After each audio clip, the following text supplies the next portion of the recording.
everyone, how's it going? It's that nerd Ryan here, and today we are going to be watching The Conjuring 2. So I have seen this movie multiple times, I want to say. And I saw it in theaters, and then I saw it at home. I enjoyed it.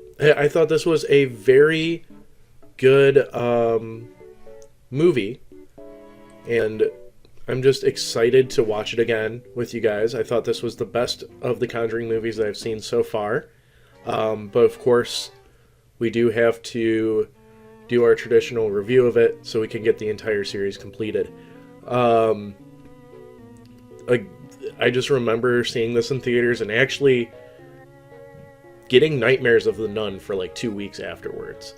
After watching it at home, I didn't really get that scared, but I mean, I studied the Enfield poltergeist before this movie came out, and yeah, I thought it was a very interesting depiction of it, and let's get into the trailer now. This is my home. Get out now. No, this is not your house. Now, what's your name? My name is Bill Wilkins, and I'm 72 years old. What do you make of that voice? Sounds confused. Is he senile? The voice on this tape is coming from an 11-year-old girl. The voice is kind of accurate. Calling to the it actual England's coverage. Amityville. There is a family that desperately needs our help. After everything we've seen, there isn't much that rattles either of us anymore. But this one still haunts me. Does it feel like the voice is coming from inside you? More like it's coming from behind me. Like I'm being used. Into it. Janet, are you all right? Stop calling me Janet. They changed that. She's such a good girl. What's there wrong with her?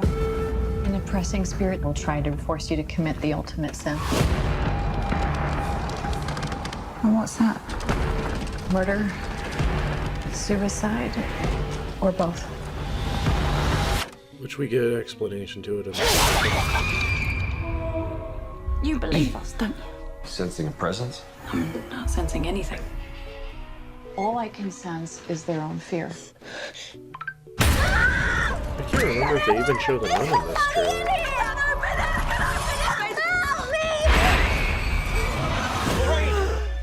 Honey, you're bleeding. What is happening? I had a premonition of your death.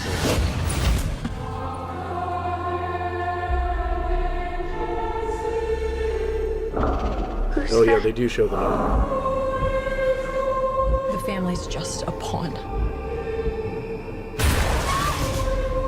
But what they do is clever, at least so far. They don't show her at the Enfield house. They just show her at, or him, I guess, Keep doing this. at the Warren house. Oh, You're and here. going to die.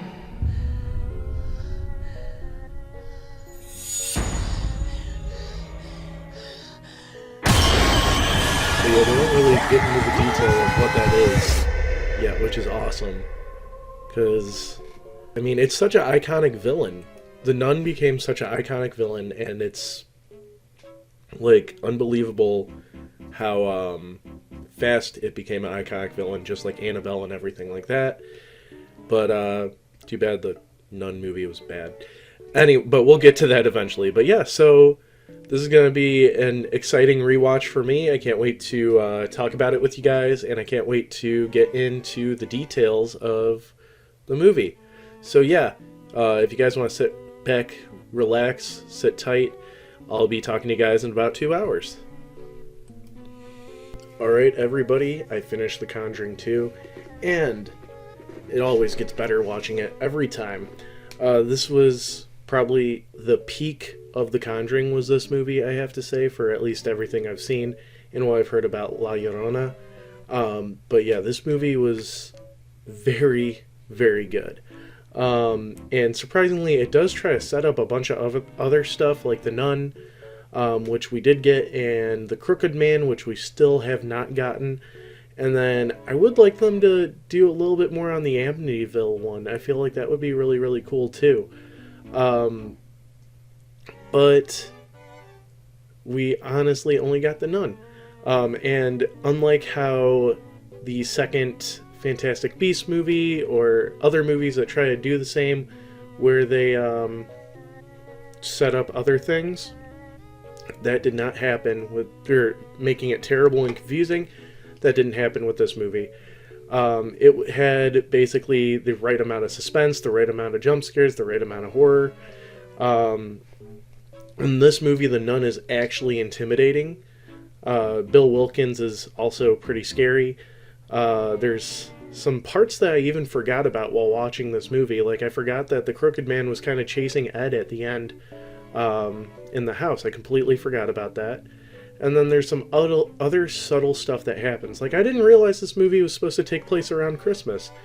And I feel really dumb, because, I mean, they keep playing a Christmas song throughout the movie. But, and at the end, there's a Christmas tree out, so I didn't realize that was in the middle of Christmas. But, yeah. And there's just a lot of really cool, fun stuff that happens in this. Being somebody that used to ghost hunt, there's a lot of pretty accurate depictions of ghost hunting in this. There's also some kind of silly moments. For example, when Lorraine figures out that she knows the nun's name, it kind of is played off like a B-movie horror film in my opinion. But yeah, and then we don't really find out until the nun why the nun is going after Ed and Lorraine. However, it does leave a mystery. So my favorite part has to be the whole Amityville opening. That is my favorite part of the movie. It's really cool how that was done and set up and everything. Least favorite part would probably have to be the ending of just stating Valak's name to beat it. It felt like kind of like a cop-out, even though it is technically kind of true how it would work. But yeah, so that is my thoughts on The Conjuring. I am giving it a 9 out of 10. Definitely better than the first one. And I did see the third one already. It's definitely better than the third one. Again, this is like the peak of the Conjureverse right here. So I hope you guys enjoyed the video. Be sure to leave a like, comment, subscribe, ring that bell, and follow me on all my social media down below. It's that nerd Ryan telling you, go watch a movie.